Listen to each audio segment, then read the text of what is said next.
Picture this: a city under raid, a tense night in Jenin, West Bank.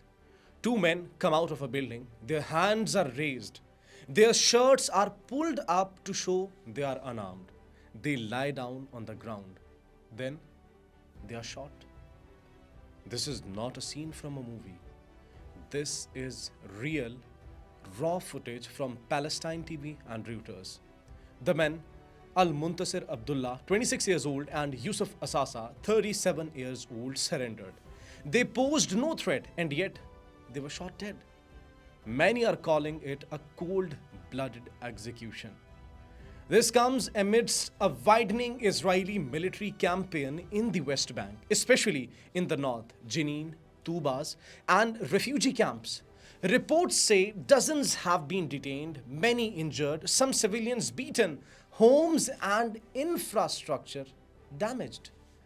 International reaction has been swift. The United Nations Human Rights Office in the Geneva called the killings brazen, warning this looks like a summary execution. Grave violations.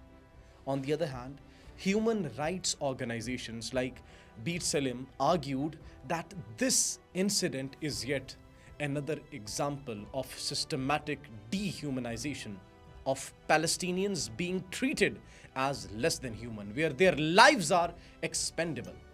On the other hand, the shooting on Thursday evening, which was also witnessed by journalists, and the journalists close to the scene, what they saw, that is actually under Justice Ministry review, but has already been defended by the Israel's far-right minister Itamar Ben-Gvir, who declared that terrorists must die. What else can the world expect from them? Palestinian authorities and leaders too condemned this act. They demand real international intervention and protection, not just words. Mustafa Barghousi, head of the Palestinian National Initiative, a political party, also condemned the deadly shooting in Jenin as a shocking crime. On X, he said that the Israeli army executed two Palestinian men after they surrendered and were arrested in Jenin in front of the cameras. How can anyone stay silent about the Israeli war crimes? Here's the thing actually. Israel says there's an investigation. They claim that the two men were wanted militants, that they initiated a surrender procedure. But in the past, such investigations rarely and the investigations in the past, it actually end in real accountability. That's why many call this a systemic problem, a deliberate pipeline that normalizes violence against Palestinians under occupation. The Israeli military and Israel police issued a joint statement announcing that they had opened an investigation after forces opened fire towards suspects who had exited a building. The statement, ladies and gentlemen, dear viewers, the statement did not give any reason for why the forces opened fire, nor say that the two men had lain on the ground before they were directed back inside the building and then shot. If the word stays silent, what's stopping it from happening again and again and again? At the same time, we see escalation on a regional level as well. Iran's top leadership, the supreme leader of Iran, Ayatollah Ali Khamenei, the Supreme National Security Council and Ayatollah Ali Khamenei, they have repeatedly vowed that the Palestinian cause is not just about Gaza or the West Bank.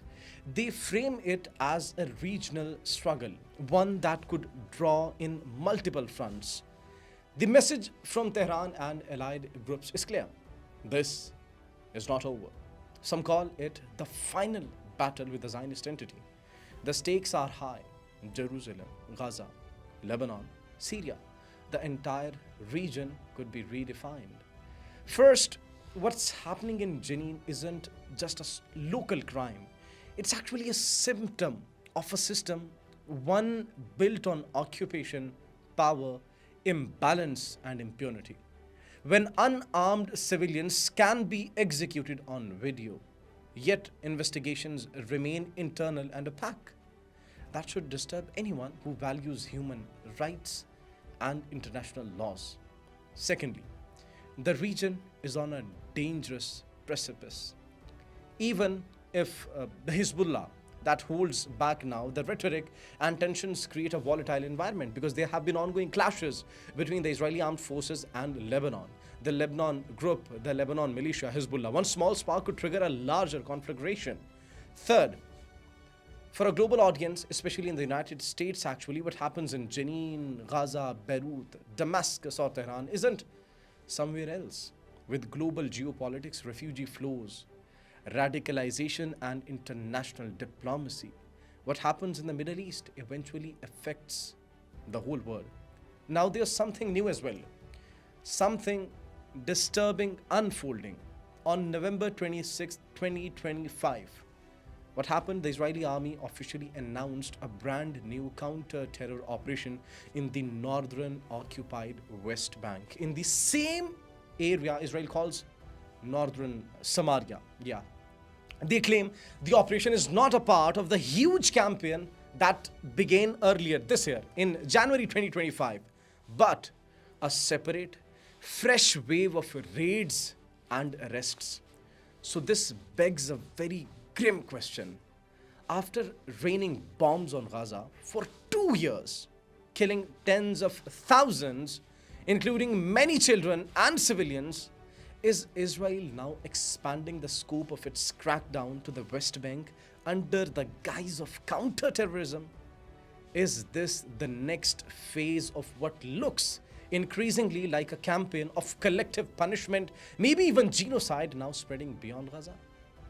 When security forces move in with helicopters, checkpoints, house to house searches, forced evacuations, and curfews, the result is often civilians displaced, homes seized, and innocent people living under fear.